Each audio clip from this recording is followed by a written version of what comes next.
రాత్రి 7:30 మీ ఈటీవీలో.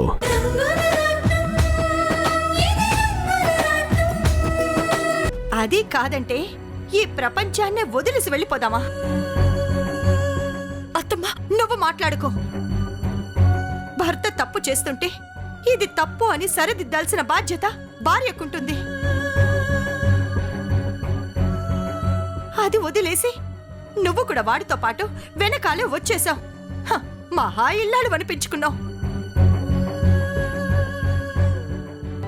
నీ భర్త అడుగు జాడల్లో నడిచావు కానీ ఈ అత్త పడే బాధని మాత్రం నువ్వు మర్చిపోయావు కదూ? అత్తమ్మా, అది కాదు, నేను చెప్పేది ఒక్కసారి. అయినా నిన్ననుకొని ప్రయోజనం ఏముందిలే. ఇదిగో ఆ జ్ఞానం వీడికుండాలి. సరేరా, చెప్పరా, ఎక్కడికి వెళ్దాం? ఏంటమ్మా ఇది? ఎందుకమ్మా ఇక్కడికి వచ్చావు? నేను అదే ప్రశ్న అడుగుతున్నానురా. నేను వద్దు అని చెప్పినా నువ్విక్కడికి ఎందుకు వచ్చావు? అమ్మా, అది మీకు ఆ ఇంట్లో ఉండటం ఇష్టం లేదు, అంతే కదా? అందుకే నేను కూడా బయటకు వచ్చేసాను. మీరు లేని చోట నేను మాత్రం ఎందుకుంటాను? నువ్వెక్కడుంటే నేను కూడా అక్కడే ఉంటాను. నా ప్రాణం నీ చేతుల మీదుగా పోవాలి. ఈ కట్టె నీ చేతుల్లో కాలిపోవాలి. అమ్మా, అంత మాట అనకమ్మా. నువ్వు బాగుండాలమ్మా. నేనేం చేసినా నీకు మంచి జరగాలనే చేస్తానమ్మా. ఏదిరా మంచి? ఈ అమ్మను వదిలేసి దూరంగా పారిపోవడమా మంచి? నువ్వు దూరం అయిపోతే నేనేమైపోతాను అని నీకు తెలీదారా? నువ్విల్లు దాటి వెళ్ళిపోయిన మరుక్షణం నా గుండె పగిలిపోతుందని నీకు తెలీదారా? నీ మనసులో ఇలాంటి ఆలోచన వచ్చిన రోజే నువ్వు ఇల్లు దాటడానికి వీల్లేదు అని పొట్టు వేయించుకున్నాను. కానీ నువ్వేం చేశావు? నా మాటకి విలువ లేకుండా చేశావు. నీ నిర్ణయం నువ్వు తీసుకున్నావు. అందుకే నేను నిర్ణయించుకొని ఇక్కడికొచ్చాను.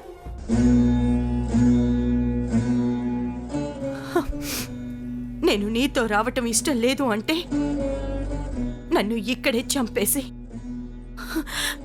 మీ దారిన మీరు వెళ్ళిపోండ్రా.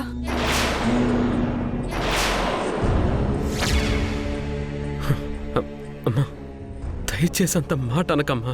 నీకేదైనా అయితే నేను తట్టుకోలేను. నన్ను క్షమించమ్మా, నన్ను క్షమించు.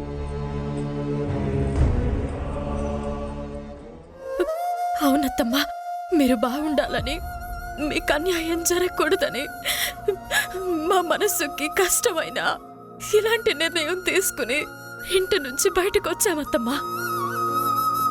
అమ్మా, దయచేసి ఇంటికి వెళ్ళమ్మా. నేను ఇంటికి వెళ్ళాలి అంటే మీ ఇద్దరూ నాతోటి ఇంటికి రావాలి.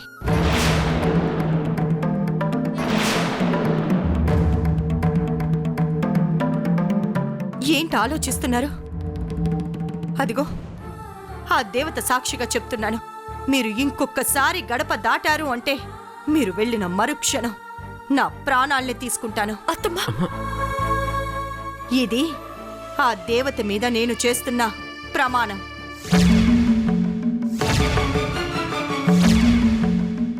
ఇప్పుడు మీరు ఏ నిర్ణయం తీసుకుంటారో మీ ఇష్టం. నాతో వస్తారా? నన్ను వెళ్ళిపోమ్మంటారా? వద్దమ్మా, నువ్వు నిండు నూరేళ్ళు బాగుండాలి. నువ్వు సంతోషంగా ఉండాలమ్మా. నా సంతోషం మీతోనే కలిసుంది. మనం ఆనందంగా ఉండాలి అంటే సమస్యకి దూరంగా పారిపోకూడదు. సమస్యల్ని ఎదిరించి బ్రతకటం నేర్చుకోవాలి. ప్రతి సమస్యకి ఒక పరిష్కారం అంటూ ఉంటుంది. అది తెలుసుకోవాలే తప్ప ఇలా పిరికితనంతో దూరం కాకూడదు. సరే, వెళ్దాం.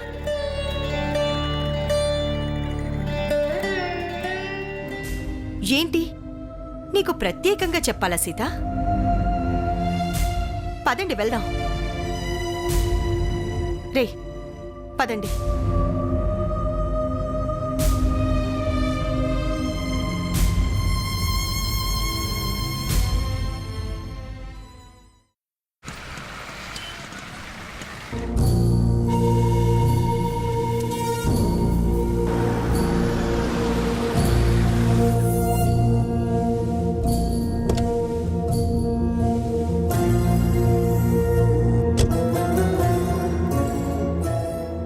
ఆదిత్య, మాస్టారు అన్న ఇది నువ్వు ఫిట్ చేస్తూ ఉండు.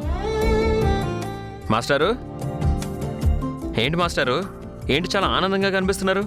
ఏదైనా గుడ్ న్యూసా? అవునాదిత్య, నిజంగానే ఈరోజు గుడ్ న్యూస్. అది నీతో షేర్ చేసుకుందామని వచ్చాను. ఏంటి మాస్టారు, కొత్తగా ఇంకో షెడ్ ఏమన్నా ప్లాన్ చేస్తున్నారా? అదేం కాదు ఆదిత్య, నా కూతురు పెళ్లికి ఒప్పుకుంది.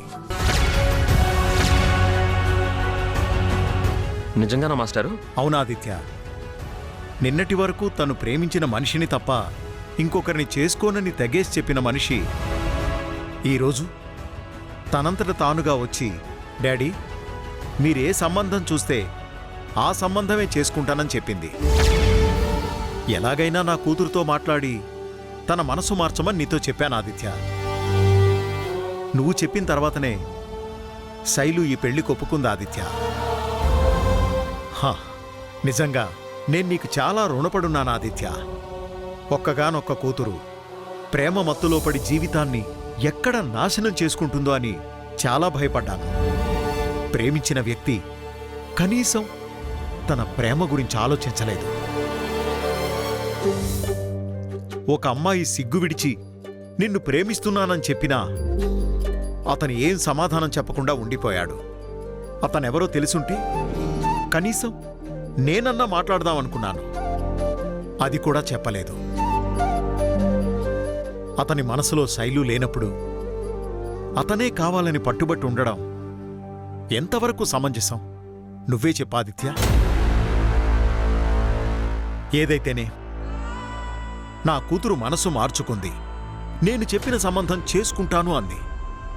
నాకు చాలా సంతోషంగా ఉంది. ఇదంతా నీ వల్లే జరిగింది ఆదిత్య. చాలా థ్యాంక్స్.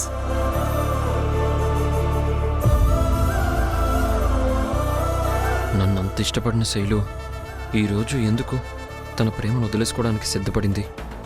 అంటే నేనెవరో ఏంటో శైలుకి తెలిసిపోయిందా? అవును, ఖచ్చితంగా తెలుసుకుని ఉంటుంది. నేను ఒక మెకానిక్ అనుకొని ప్రేమించిన మనిషి ఒక కోటీశ్వరుడి ఇంటి బిడ్డని అని తెలిసిన తర్వాత నన్ను ప్రేమించడం స్వార్థం అవుతుందనుకుని తన ప్రేమని త్యాగం చేసి ఉంటుంది. మాస్టర్, నేను బయటికి వెళ్ళొస్తాను. ఎక్కడికి ఆదిత్య? చిన్న పనుంది మాస్టారు, వెంటనే వచ్చేస్తాను.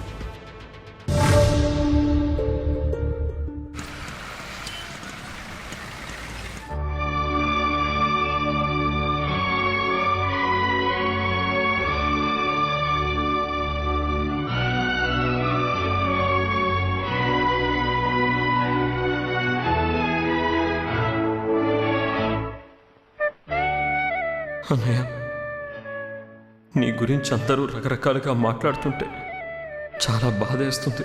నీ ప్రేమని, నీ అభిమానాన్ని చాలా మిస్ అవుతున్నాను అన్నయ్య.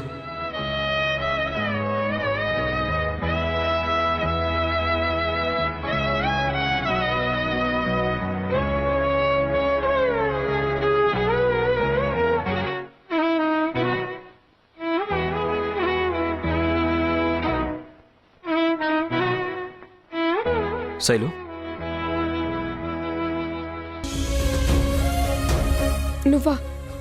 నువ్వేంటి ఇలా వచ్చా? నీకోసమే. నా కోసమా? ఎందుకు? ఎందుకో నీకు తెలీదా? తెలీదు. తెలుసు, నీకన్నీ తెలుసు, కానీ ఏమీ తెలియనట్టు నటిస్తున్నావు.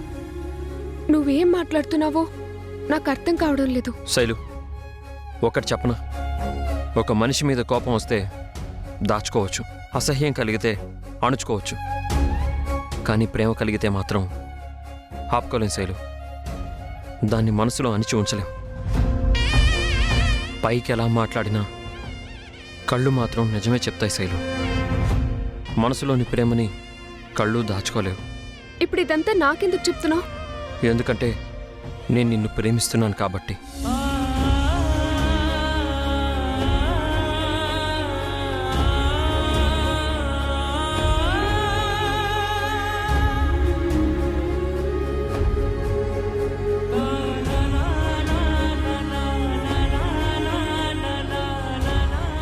I love you.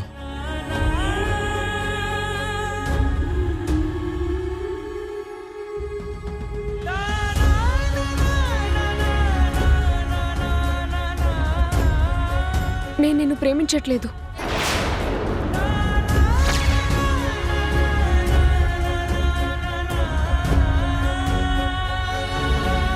ఈ మాట నాకంటే ముందు నువ్వే చెప్పావు శైలు. అప్పుడు ప్రేమించిన దానివి ఇప్పుడు ఎందుకు కాదంటున్నావు? అప్పటి పరిస్థితి వేరు, ఇప్పటి పరిస్థితి వేరు. పరిస్థితులు ఎప్పుడూ ఒకటేలా ఉన్నాయి శైలు. కానీ అప్పటికి ఇప్పటికీ తేడా ఒకటే. ఏంటది? నీకు తెలిసిన నిజం. నేనెవరో తెలియనప్పుడు నన్ను మనస్ఫూర్తిగా ప్రేమించావు. నేనెవరో నిజం తెలిసాక నీ ప్రేమని మనసులో దాచుకుంటున్నావు కాదా? నాకే నిజం తెలీదు. తెలుసు. నా ఆస్తి అంతస్తు నీ ప్రేమకి అడ్డంగా మిగిలిపోతే నేను ఎప్పటికీ ఇలాగే ఉండిపోతాను శైలు. నాకు ఇలా మామూలు మెకానిక్ జీవితం గడపడమే ఇష్టం. నా కోసం ఎందుకు నీ స్థాయిని వదులుకోవాలి? నీకు నేను తగ్గిన మనిషిని కాను. కానీ నాకు మాత్రం నువ్వే తగిన మనిషివి శైలు. ఎందుకంటే నేను ఎవరో తెలియనప్పుడు, నేను మీ షెడ్లో పనిచేసే ఒక మామూలు మెకానిక్నని తెలిసినప్పుడు నువ్వు నన్ను ప్రేమించావు. ఆ ప్రేమలో నిజాయితీ ఉంది.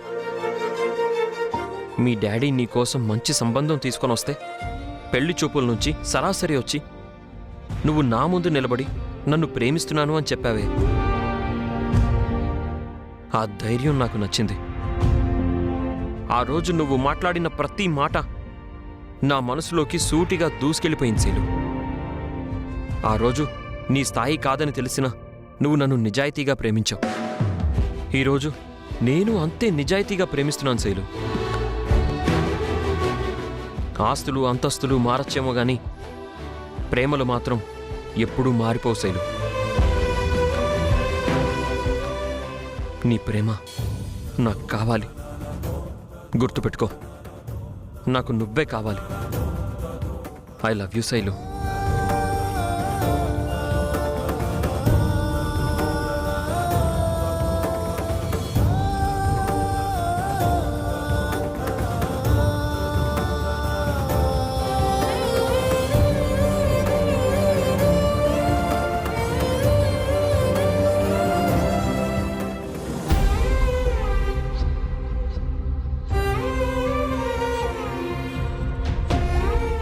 I love you Shailu.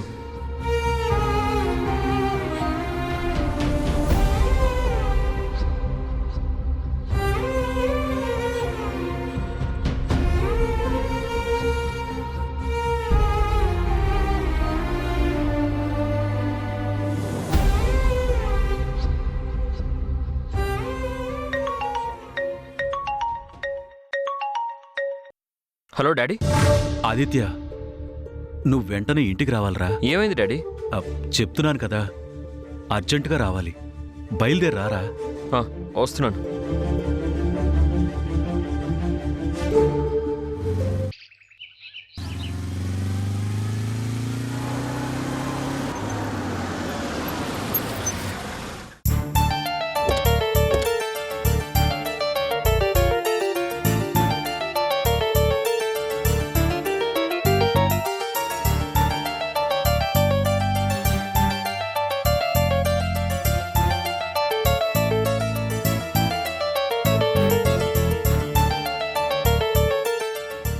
Aditya ఎందుకు వచ్చాడు? మనల్ని పిలిచినట్టే ఆదిత్యని కూడా పిలిచుంటారు, అందుకే వచ్చి ఉంటాడు. అసలు వాడినెందుకు పిలిచినట్టు? వాడు ఇంట్లోకి రావడానికి వీల్లేదని అమ్మ చెప్పింది కదా. మరి పని కట్టుకుని వాడినెందుకు పిలిచింది? లోపలికి వెళ్తున్నాం కదా, అన్ని వివరాలు తెలుసుకుందాం. ఇప్పుడే తొందర ఎందుకు, పద కమ్.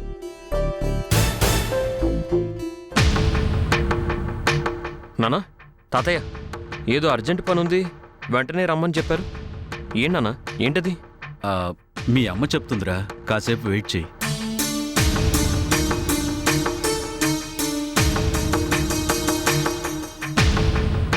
ఎందుకో రమ్మని పిలిచారు? చెప్తాను. అందరూ కలిసి వెయిట్ చేయండి. రాము, సీత,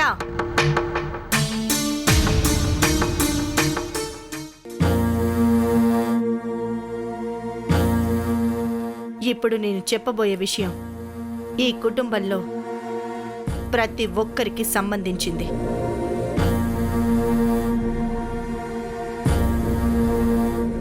ఈ ఇంటి పెద్దయిన తాతయ్య గారితో మాట్లాడి నేను మీ నాన్న ఒక నిర్ణయానికి వచ్చాం. ఇప్పుడు మేము తీసుకున్న నిర్ణయానికి మీరందరూ కట్టుబడి ఉండాలి. అలా ఉంటామని ముందుగా మాటివ్వండి. విషయం ఏంటో చెప్పకుండా ముందు మాట అడిగితే ఎలా అమ్మా? అసలు మీరేమనుకుంటున్నారో, ఏ నిర్ణయం తీసుకున్నారో ముందు అది చెప్పండి. చెప్తాను, కానీ చెప్పే ముందు నేనొక విషయం మీ అందరికీ క్లారిటీ ఇవ్వాలనుకుంటున్నాను.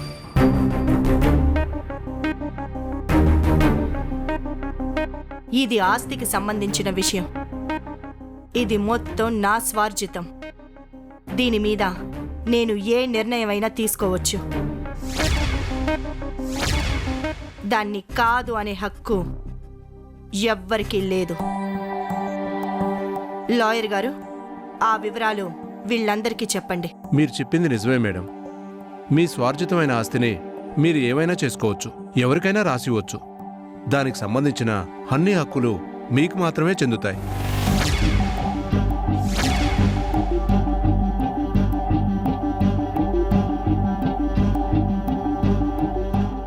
విన్నారుగా?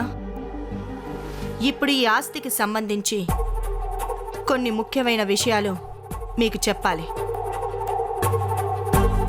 మీరు రాముని అన్నగా మీరు ఒప్పుకున్నా ఒప్పుకోకపోయినా తను మాత్రం నాకు సొంత కొడుకే. అందులో ఎలాంటి అనుమానం లేదు. ఈ ఇంటి పెద్ద కొడుకుగా రాము ఎన్నో బాధ్యతలు తీసుకున్నాడు. ఈరోజు మన ఆస్తులు పెరిగాయన్నా, మన కంపెనీ అభివృద్ధిలోకి వచ్చింది అన్నా దాని వెనకాల రాము కష్టం దాగుంది అన్నది నిజం. అమ్మా, ఎవరైనా ఒప్పుకోవాల్సిన నిజమమ్మా అది. బాలు సంగతి నాకు తెలియదు కానీ నాకైతే రామన్నయ్య మాత్రం ఎప్పటికీ పెద్దన్నయ్యే. ఇందులో ఏ అనుమానం లేదమ్మా. ఇప్పుడు నేను మాట్లాడుతుంది కూడా బాలు గురించే. చూడు బాలు, ముందు నీ ఆలోచన విధానం మార్చుకో. ఎప్పటికైనా మీరందరూ కలిసి ఉండాలనేది ఒక తల్లిగా నా నిర్ణయం. నా మాటను గౌరవించి అందరూ కలిసి ఉంటే ఈ ఆస్తి అందరికీ దక్కుతుంది. లేదు, రాముని పరాయివాడిగా చూస్తాను అంటే ఈ క్షణమే ఈ ఆస్తంతా రాము పేరున రాయటానికి నిర్ణయం తీసుకున్నాను.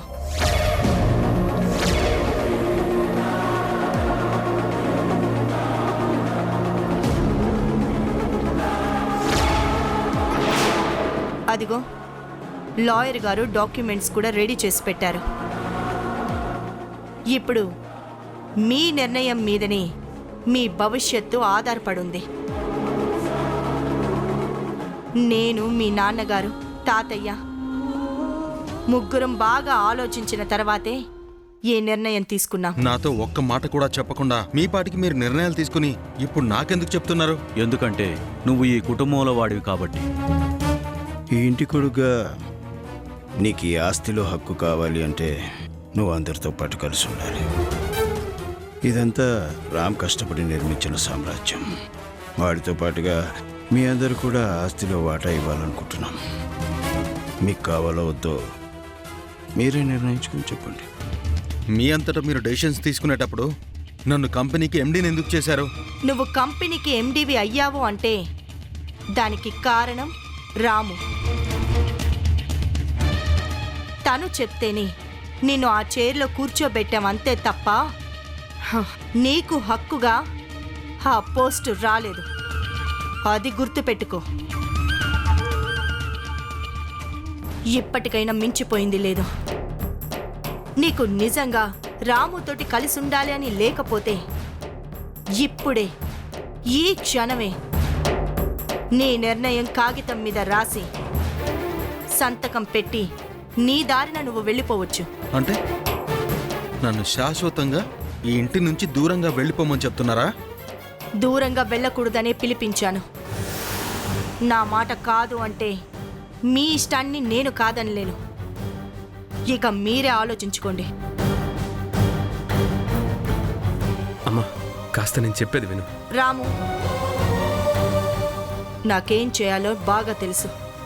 ఈ విషయంలో నువ్వు మాట్లాడకుండా ఉంటే మంచిది. నా మీద నీకు ఏమాత్రం గౌరవం ఉన్నా కాసేపు సైలెంట్గా ఉండు. చెప్పండి, మీ మనసులో ఏముందో బయటికి చెప్పండి.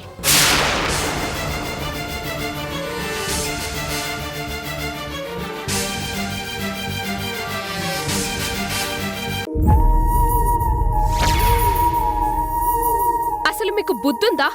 అమూల్య చేత ఇలాంటి పనులు చేపిస్తారా? నా కోడలు నా ఇష్టమే. పిడకలు కొట్టిస్తారు, పాచి పనైనా చేయిస్తాను. నీకెందుకు? ఏంట్రా ఎలా వచ్చావు? రాత నా మొక్కు తీర్చుదు గాని. వీడి సంగతి ఏంటో చూడరా. అమ్మో కానీ